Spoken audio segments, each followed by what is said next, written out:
할렐루야! 하나님께서 주시는 은혜와 평강이, 하나님께서 주시는 안전함과 건강함이 오늘 함께 예배하는 여러분의 삶 속에 가득하시기를 주님의 이름으로 축원합니다. 얼마 전 뉴스에 나온 사건입니다. 개인 사업을 하며 자수성가해서 수백억 원대의 재산을 일군 자산가였던 남편이 있었는데요, 이 남편과 사별하고 상속받은 큰 재산으로 살아가던 90대 A씨가 지난 4월에 서초구 자택에서 온몸에 멍이 가득한 상태로 숨진 채 발견이 되었습니다. 이 현장을 발견하고 경찰에 신고한 사람은 평소처럼 시어머니 A씨를 병원에 모시고 가려고 찾아온 셋째 며느리였습니다. 무슨 일이 있었던 걸까요? 자초지종은 이러했습니다.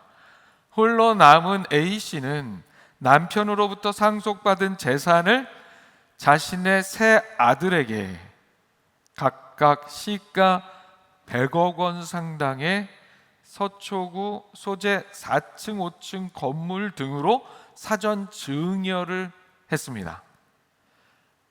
그런데 나중에 세 형제 중에 첫째와 둘째가 어머니께서 막내 셋째에게 더 많은 재산을 증여했다는 사실을 알게 됩니다. 셋째 내외가 평소 형들에 비해서 이 어머니를 극진히 봉양한 일이 있었기 때문에 어머니가 조금 더 챙겨준 것이었어요. 그런데 안타깝게도 두 형제가, 큰형과 둘째가 그 사실을 알게 된 그때부터 이 상속 문제를 둘러싸고 노모와 두 형제들 간의 갈등이 시작이 되었습니다.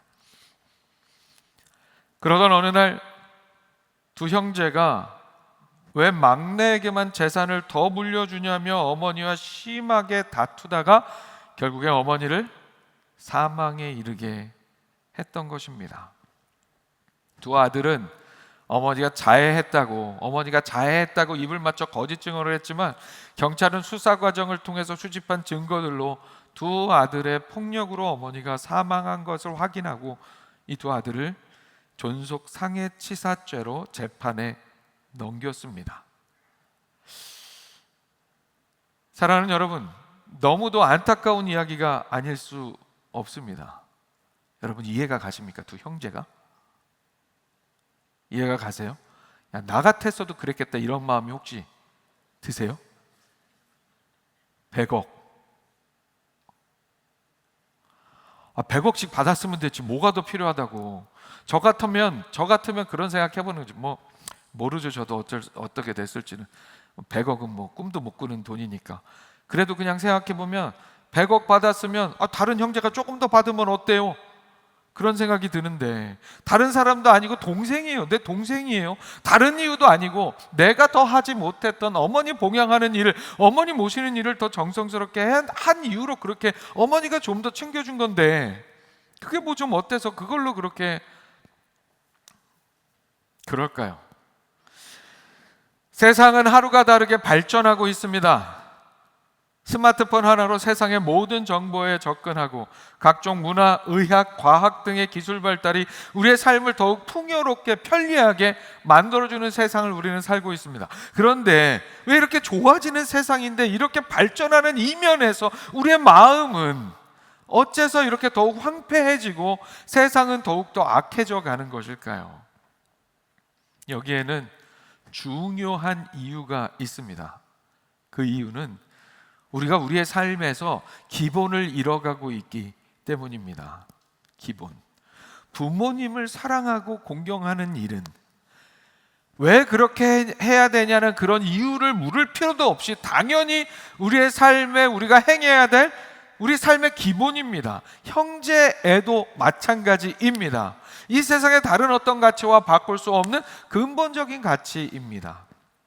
뉴스 속의 그 형제들은 그 기본을 잃어버렸습니다. 세상의 돈에 대한 욕심은 100억으로도 만족되지 못했고, 하나님의 세우신 부모 긍정과 형제 사랑이라는 기본 가치를 송두리째 흔들어 버렸습니다. 그들의 마음속에 마땅히 있어야 할 어머니에 대한 사랑과 감사의 그 자리, 동생에 대한 사랑의 자리에 돈에 대한 세상적 욕심과 시기 질투가 대신 들어차면서 상상할 수조차 없는 끔찍한 비극이 생겨나게 되었습니다. 이러한 뉴스 속 이야기가 그렇게 기본을 잃어버리며 오늘을 살아가는 이 시대의 자화상과도 같습니다.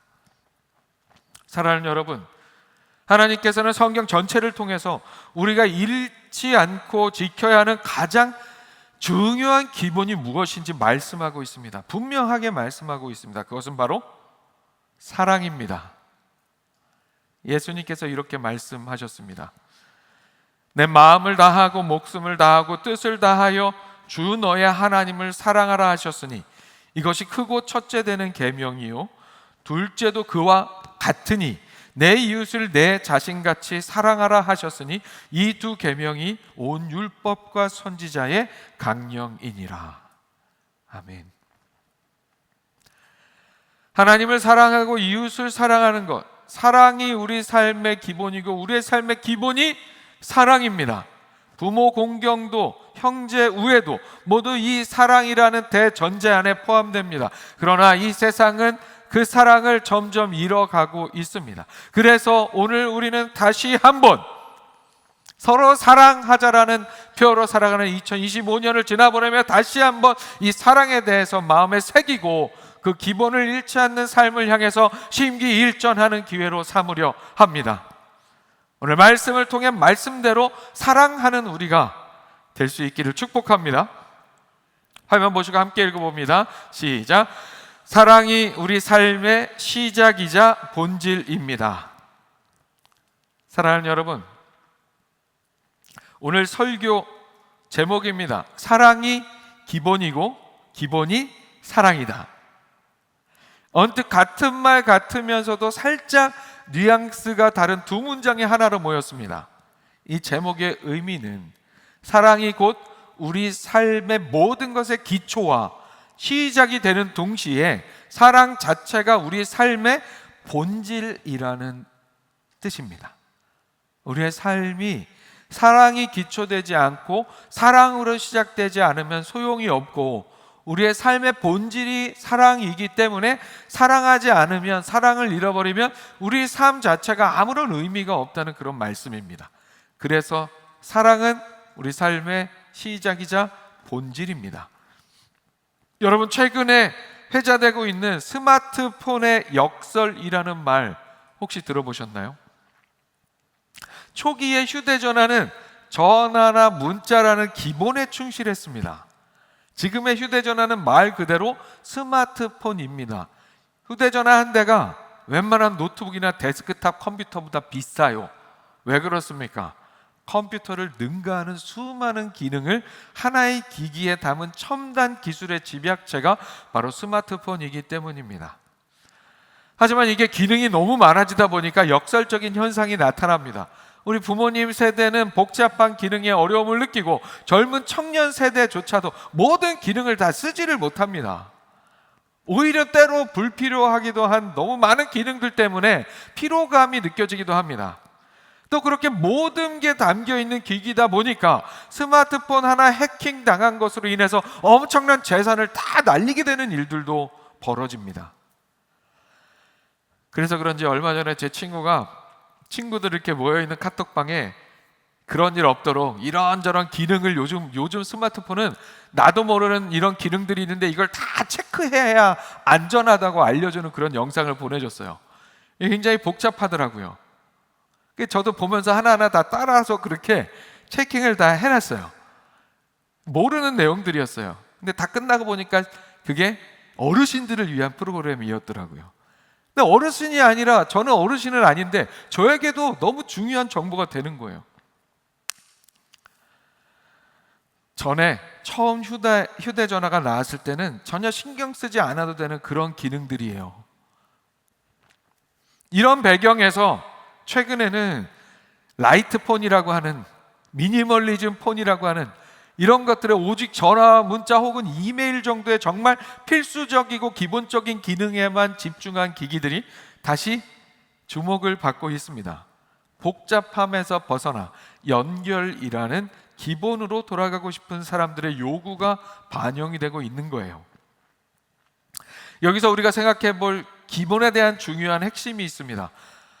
아무리 스마트폰이 인공지능 비서 역할을 하고 우리에게 여러 가지 편리한 기능을 제공한다고 해도, 전문가급 사진과 영상을 찍게 해주고 편집까지 멋지게 할 수 있도록 해주는 게 스마트폰이라 할지라도, 정작 스마트폰이 전화가 터지지 않으면 어떡할까요?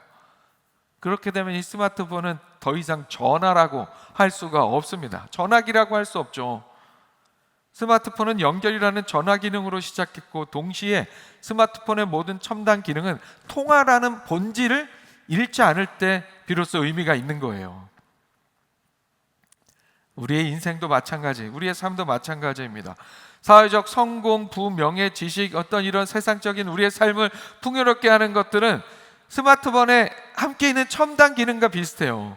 우리는 더 좋은 스펙과 더 좋은 많은 어떤 것들을 소유하기 위해서 평생을 바칩니다. 하지만 이 모든 것을 가진다 할지라도 우리의 삶의 가장 기본인 사랑이 없다면 우리의 삶은 통화가 안 되는 스마트폰과 같아집니다. 그래서 성경은 오늘 함께 읽은 본문 한 구절에서 이렇게 말씀합니다. 내가 사람의 방언과 천사의 말을 할지라도 사랑이 없으면 소리나는 구리와 울리는 꽹과리가 되고, 내가 예언하는 능력이 있어 모든 비밀과 모든 지식을 알고 또 산을 옮길 만한 모든 믿음이 있을지라도 사랑이 없으면 내가 아무것도 아니요, 내가 내게 있는 모든 것으로 구제하고 또 내 몸을 불사르게 내줄지라도 사랑이 없으면 내게 아무 유익이 없느니라. 아멘. 고린도 교인들은 방언을 말할 때 천사의 말을 한다고 생각했습니다. 방언은 성령의 은사입니다. 그러나 오늘 말씀은 성령의 은사인 방언이라 해도 사랑이 없으면 소리나는 구리와 울리는 꽹과리와 같이 무의미한 소음이 되어버린다고 이야기합니다. 소리나는 구리와 울리는 꽹과리의 무의미한 소음이라고 하는 것은 말씀 당시에 이방 신전에서 우상 제사를 행할 때 내던 소리였습니다. 자신들이 원하는 우상신을 깨우거나 달래거나 하기 위해서 막 시끄럽게 울리고 막 하는 거, 마치 우리나라 굿할 때랑 비슷한 거예요. 굿할 때 뭐 막 시끄럽게 하잖아요. 아무리 그래도 그렇지 어떻게 성령의 은사를 그런 이방신의 무슨 뭐 막 그런 거에 비교할 수 있나, 이런 생각을 할 수도 있지만, 그만큼 사랑이 기초와 본질이 되지 않으면 안 된다는 그 사실을 강조하고 있는 그런 말씀이에요. 하나님과 복음에 대한 감추어진 진리들, 모든 비밀을 깨닫고 모든 지식을 소유한 또 다른 성령의 은사인 예언의 은사도 마찬가지입니다. 사랑이 없으면 아무 소용이 없다는 거예요. 산을 옮길 만한 믿음이 있어도 마찬가지입니다. 내가 가진 것으로 구제에 힘쓰고 엄청난 헌신과 자기 희생을 행한다 할지라도 사랑이 없으면 아무 소용이, 아무 의미가 없습니다. 그런데 사도 바울은 오늘 본문을 읽은 이 말씀에서 그렇게 사랑이 없으면 뭐라고 얘기합니까? 내가 아무것도 아니고 내게 아무 유익이 없다고 표현을 하고 있어요. 다시 말하면 성령의 은사 자체가 의미가 없거나 구제와 헌신과 믿음 자체가 의미가 없다는 것이 아니라, 그런 것을 사랑 없이 소유하거나 사랑 없이 행하는 그 행함 자체가 우리의 삶에 어떤 의미를 주거나 유익을 주지 못한다는 그런 말씀입니다. 내 삶에 사랑을 장착하지 않으면 그 어떤 것도 나의 삶을 의미 있게 만들지 못한다는 거예요. 결국 사랑입니다. 가치 있는 것을 우리 삶에 진정으로 가치 있게 해주는 것, 그것은 바로 사랑입니다. 여기에서 사용된 사랑이라는 단어의 원어는 아가페입니다. 아가페. 이 말씀에서 이야기하는 아가페란 깊은, 영원히 변치 않는 자기 희생적인 사랑, 이타적인 사랑을 의미합니다. 바로 우리 삶의 모든 것의 기본이 이런 사랑이어야 한다는 그런 말씀입니다. 혹시 이런 분들 계세요? 이 자리에 야, 우리 삶이 지금 얼마나 팍팍한데, 당장 먹고 살기도 힘든데 목사님 또 강단에서 사랑 타령하십니까? 1년 내내 서로 사랑하자 외치고 있는데 뭘 또 뭐가 부족해서 사랑 이야기 하십니까? 혹시 이런 생각 드시는 분 계세요? 사랑하는 여러분, 그런 생각이 드는 것마저도, 우리 삶이 팍팍한 이유마저도, 우리 삶이 견디기 힘들어지고 어려워지는 이유도 그 근저에는 사랑이 메말라 버렸기 때문이라는 사실을 우리는 깨달아야 합니다. 사랑이 없기 때문에 그런 거예요. 하나님을 향한 사랑, 이웃을 향한 그 사랑이 없기 때문에 우리 삶이 힘들고 팍팍해집니다. 사랑하는 여러분, 어떤 상황 속에서도 사랑을 잃지 않고 살아가는 우리가 되기를 소망합니다. 하나님께서 우리에게 원하시는 것은 바로 그런 사랑입니다. 하나님을 향한 사랑, 그리고 그 사랑으로 인한 이웃을 향한 우리의 사랑. 하나님은 우리에게 이렇게 말씀하십니다. 나는 인애를 원하고 제사를 원하지 아니하며 번제보다 하나님을 아는 것을 원하노라. 아멘. 여기서 나는 인애를 원한다 하실 때, 인애는 하나님의, 1차적으로 하나님의 우리를 향한 사랑을 의미하고요, 그 가운데 또한 우리를 향한 그 하나님의 사랑에 감사하여 드리는 하나님을 향한 우리의 사랑을 의미합니다. 그리고 자비와 긍휼로 우리가 행하게 되는 하나님의 사랑을 닮은 우리의 조건 없는 신실한 이웃 사랑을 의미합니다. 하나님은 이 말씀 통해서 나는 인애를 원하고 제사를 원하지 아니하며 번제보다 하나님을 아는 것을, 나를 아는 것을 원하노라, 이렇게 말씀하신 게, 그래서 제사와 번제가 필요 없어 이렇게 말씀하시는 게 아니에요. 그게 아니라 구약시대에 드렸던 번제를 포함한 모든 제사도 하나님을 사랑하고 이웃을 사랑하는 그 사랑 가운데 행해야 의미가 있다고 말씀하고 계시는 거예요. 하나님을 안다는 것도 그 사랑의 관계 안에서 친밀하게 알아가는 것을 의미합니다. 그래서 하나님께서는 제사와 번제보다 인애와 하나님을 아는 것, 결국 사랑이 중요하다고 말씀하고 있는 거예요. 그렇게 우리가 하나님을 안다면 우리는 하나님을 이웃을 사랑하지 않을 수 없습니다. 사랑하는 여러분, 세상을 살아가며 아무리 위대한 업적을, 아무리 많은 것을 이루고 소유한다 할지라도 사랑이 없다면 공허할 뿐입니다. 의미가 없습니다. 하나님을 향한 우리의 모든 신앙의 삶에서도 마찬가지입니다. 이 시간 잠시 우리의 삶을 돌아보면서 우리 삶에, 우리 인생에, 우리 신앙에 가장 중요한 시작과 기초, 그리고 본질이 되는 이 사랑이 내 삶 속에 제대로 작동하고 있는지 점검하는 우리가 이 시간이 될 수 있기를 소망합니다. 여러분, 사랑하고 있습니까? 사랑하지 않으면 아무 소용이 없습니다. 사랑하니까 예배해야 합니다. 주일날 아침에 눈 뜨고 일어나기 힘들기도 하죠. 우리 육신이 연약하니까 힘들어요. 힘들지만 그래도 주일 아침에 남들, 교회 안 다니는 사람들 다 집에서 뒹굴뒹굴 노는 그 시간에 벌떡 일어나서 깨끗이 씻고 옷을 갖춰 입고, 우리 호산나는 다른 분들보다 훨씬 더 일찍 준비해가지고, 또 그 중에 또 여성분들은 또 메이크업 해야 되니까 더 일찍 일어나셔서 힘들죠. 힘들지만 사랑하니까 오늘 우리 하나님께 예배하는 날이야. 공식적으로 하나님을 만나는 그 자리, 사랑하니까 예배하는 우리가 되어야 한다는 거예요.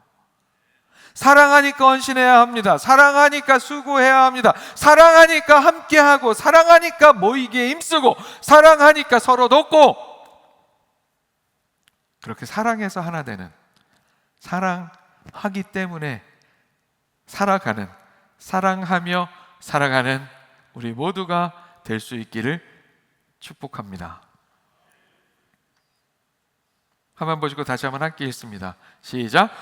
우리 삶의 시작이자 본질인 사랑은 하나님과의 사귐에서 가능합니다. 사랑하는 여러분, 그렇게 우리가 우리 삶의, 우리 신앙의 기본이 되는 시작과 기초이자 본질, 그것이 없으면 아무 소용이 없는 그 사랑을 소유하고 실천하는 삶을 살기 위해서는, 그러면 우리는 어떻게 해야 할까요? 그 사랑은 어디서 어떻게 얻을 수 있는 것일까요? 방금 함께 읽은 것처럼 그 사랑은 하나님과의 사귐으로부터 옵니다. 하나님과의 사귐, 하나님과의 교제, 하나님과의 사귐으로부터 그 사랑이 얻어지고 소유할 수 있게 되고 실천할 수 있게 되는 것, 그것이 바로 그 사랑입니다. 사실 우리는 모두 사랑의 중요성을 잘 알고 살아갑니다. 그런데 문제는 사랑의 중요성을 알면서도 자꾸만 사랑하는 데 실패한다는 점에 문제가 있어요. 우리는 더 많이 사랑하기로 결심하지만 이내 한계에 부딪히게 되고, 나의 이기심과 나의 상처로 인해서 오히려 사랑하는 사람들에게 더 큰 아픔을 주기도 합니다. 왜 그럴까요? 우리가 사랑의 방법은 고민하지만 사랑의 근원을 자꾸만 잊고 살아가기 때문입니다. 실상 우리는 스스로 사랑을 만들어낼 수 없는 존재입니다. 우리는 우리 스스로의 힘으로는 사랑할 수 없고 사랑을 지켜낼 수도 없습니다. 사랑은 하나님께 속한 것이기 때문입니다. 그럼에도 불구하고 우리가 사랑할 수 있는 이유는 사랑이신 하나님께서 먼저 우리를 사랑하셨기 때문입니다. 성경은 이렇게 말씀합니다. 사랑은 여기 있으니 우리가 하나님을 사랑한 것이 아니요 하나님이 우리를 사랑하사 우리 죄를 속하기 위하여 화목제물로 그 아들을 보내셨음이라. 아멘. 그렇기 때문에 사랑의 근원은, 사랑의 원천은 그렇게 우리를 먼저 사랑하신 하나님, 사랑 자체이신 하나님과의 사귐에 있습니다. 우리가 소유하고 지켜야 할 기본인 사랑의 근원, 그 원천이 하나님이시기 때문입니다. 하나님을 사랑할 자격이 없는 우리를, 사랑할 수도 없는 우리를 먼저 사랑하신 하나님, 그렇게 우리를 사랑하셔서 우리의 죄를 속하기 위해 화목제물로 그 아들을 보내신 하나님, 하나님과의 사귐을 통해 우리가 사랑하는 일이 가능해집니다. 오늘 두 번째 본문으로 함께 읽은 말씀입니다. 우리가 보고 들은 바를 너희에게도 전함은 너희로 우리와 사귐이 있게 하려 함이니 우리의 사귐은 아버지와 그의 아들 예수 그리스도와 더불어 누림이라. 아멘. 사도 요한은 자신과 사도들이 함께 보고 들은 바, 곧 예수 그리스도의 복음을 전하는 이유를 언급합니다. 그것은 바로 그 복음으로 성도들을 사도들과의 사귐의 자리로 초대하기 위함이라고 이야기합니다. 그러나 이 말씀의 핵심은 그 사귐이 하나님 아버지와 그의 아들 예수 그리스도와 더불어 누린다는 이 뒷부분의 말씀에 담겨져 있습니다. 이 말씀에서 이야기하는 사귐의 본질은 그렇게 아버지와 그의 아들 예수 그리스도와 더불어 누리는 사귐을 의미합니다.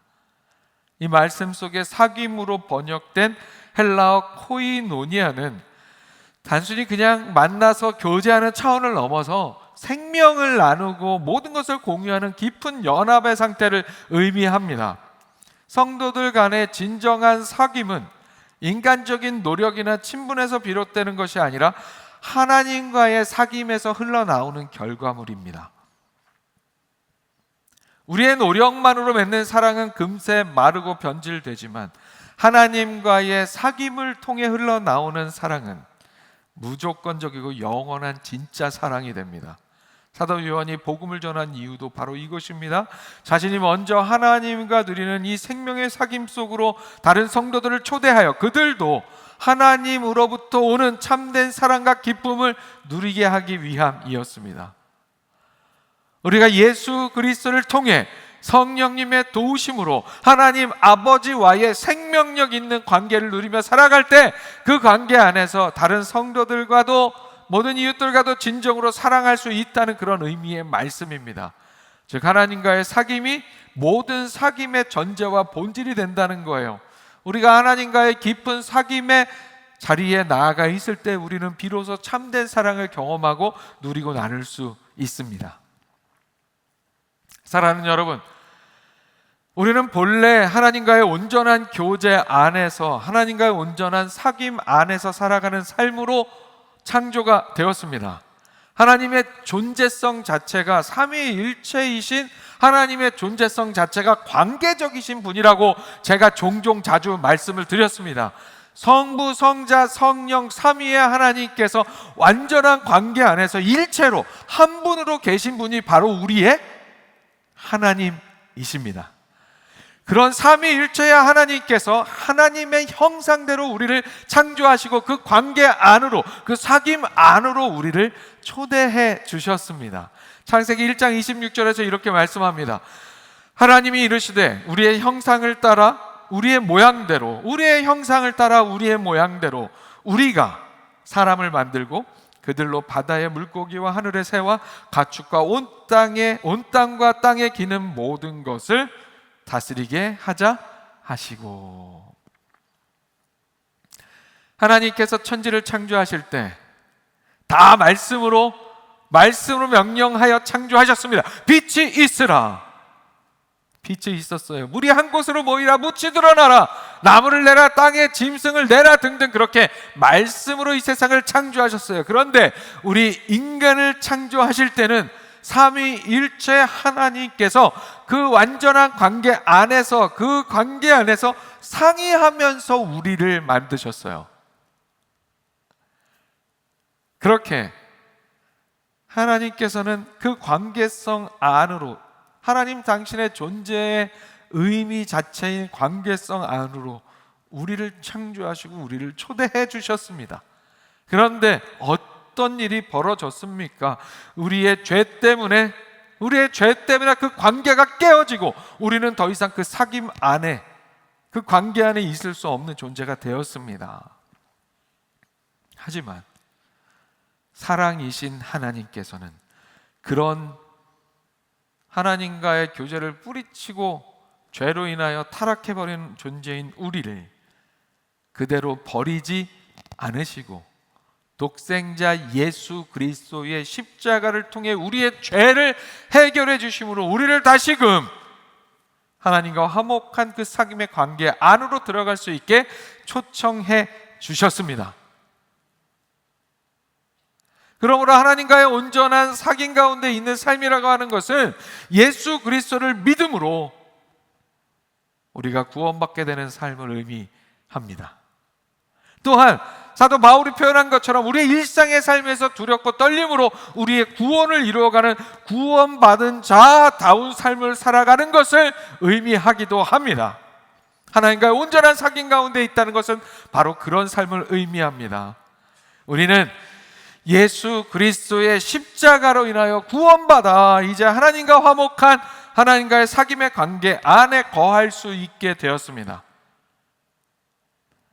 그리고 이제 날마다 우리의 구원을 이루어가는 삶, 구원받은 자답게 하나님과의 사귐에서 오는 그 사랑으로 인하여 이웃을 사랑하는, 내 옆에 있는 모든 사람들을 사랑하는 구원받은 자다운 삶을 살아갈 수 있게 되었습니다. 하나님과의 온전한 사귐 안에서 그런 삶을 나의 것으로 누리는 우리 모두가 될 수 있기를 소망합니다. 그렇다면 그렇게 하나님과의 온전한 사귐 가운데 나아가는 삶의 실천적인 의미는 무엇입니까? 실천적인 의미. 그래, 하나님과 사귀는 삶을 살아야겠어 했는데, 그럼 어떻게 하는 게 하나님과의 사귐 가운데 온전히 나아가는 삶이 됩니까? 무엇보다 우리는 공식적인 하나님과의 만남의 자리로 모이기에 힘쓰는 삶이 되어야 합니다. 특별히 오늘 주일 이 시간 우리가 있어야 할 하나님과의 온전한 사귐의 자리, 교제의 자리는 어디입니까? 바로 이곳입니다. 이곳 예배당이에요. 예배의 자리를 포함한 기도의 자리, 찬양의 자리, 예수님께서 그 자리에 나도 함께 할 것이라고 약속해 주신 두세 사람이 예수 그리스도의 이름으로 모인 자리, 그 성도의, 곧 성도의 아름다운 교제의 모든 자리에 함께하는 것이 바로 하나님과의 온전한 사귐과 교제 가운데 나아가는 실천적인 삶이 됩니다. 공식적으로 모이기에 힘써야 하는 자리뿐만이 아니라 바쁜 일상의 삶 속에서도 잠시 멈추어 말씀을 묵상하고 진실한 기도로 내 마음을 하나님께 아뢰며 찬양으로 하나님의 임재를 구하는 삶을 그렇게 날마다 살아갈 때 우리의 영혼은, 우리의 삶은 마르지 않는 샘물, 사랑의 근원이 되시는 하나님과의 사귐 가운데로 나아가는 그런 모습이 됩니다. 그렇게 하나님과의 사귐이 깊어질 때 성령으로 말미암아 그분의 사랑이 우리의 마음에 부어집니다. 우리는 우리 마음에 부어져 채워진 그 사랑으로 비로소 내 옆에 가족과 이웃을 진정으로 사랑할 수 있게 됩니다. 우리 삶에 무너진, 잃어버린 기본인 사랑은 그렇게 바로 하나님과의 사귐 안에서 다시 세우고 찾을 수 있습니다. 사랑하려 하지만 사랑하기 쉽지 않은 우리의 삶의 현실 속에서 우리가 스스로 더 노력하고 사랑하려고 애쓰는 일도 귀하고 중요합니다. 하지만 우리는 그것보다 먼저 사랑의 근원이신 하나님 앞으로 나아갈 수 있어야 합니다. 사랑하는 여러분, 우리 삶에서 하나님과의 사귐의 자리로 나아가는 실천적 의미를 기억하고 하나님과의 온전한 사귐의 자리를 회복하여 사랑의 근원이신 하나님으로부터 그 사랑이 성령으로 인하여 우리의 마음에 부어지는 그런 은혜를 누리시기를 축복합니다. 그래서 그 사랑으로, 내 마음에 부어진 사랑으로, 로마서 5장 5절에 나오는 표현이에요. 성령으로 하나님의 사랑이 우리의 마음에 부어진다는 표현이요, 말씀에 나오는 표현입니다. 그렇게 하나님께서 우리에게 부어주시는, 우리 마음에 부어주시는 사랑이 차고 넘쳐서 내가 그냥 뭐 어떻게 하지 않으려고 해도 막 부어주시는 사랑이 그냥 넘치면 흘러가게 돼 있잖아요. 그래서 내 옆에 있는 모든 사람들이 그 흘러가는 사랑으로 그냥 감동하고 행복해지고 서로 그렇게 더욱더 함께 사랑하는 우리 모두가 될 수 있기를 축복합니다. 말씀 마칩니다. 사랑하는 여러분, 사랑이 기본이고 기본이 사랑입니다. 사랑은 우리의 삶, 우리의 신앙의 삶의 기초이자 시작이고 또한 본질입니다. 사랑이 없으면, 사랑하지 않으면 그 어떤 것도 우리의 삶을 의미 있게 하지 못합니다. 사랑하지 않으면 우리는 아무것도 아닙니다. 그래서 우리는 사랑하며 살아야 합니다. 무엇을 하든지 사랑과의 관계 속에서, 하나님과의 관계 속에서 우리는 사랑해서, 사랑하기 때문에 사랑으로 행해야 합니다. 우리 삶의 시작이자 본질인 그 사랑은 하나님과의 사귐으로부터 우리의 마음에 부어집니다. 그래서 우리는 하나님의 사귐이 되는 실천적인 그 삶의 자리에 항상 있어야 합니다.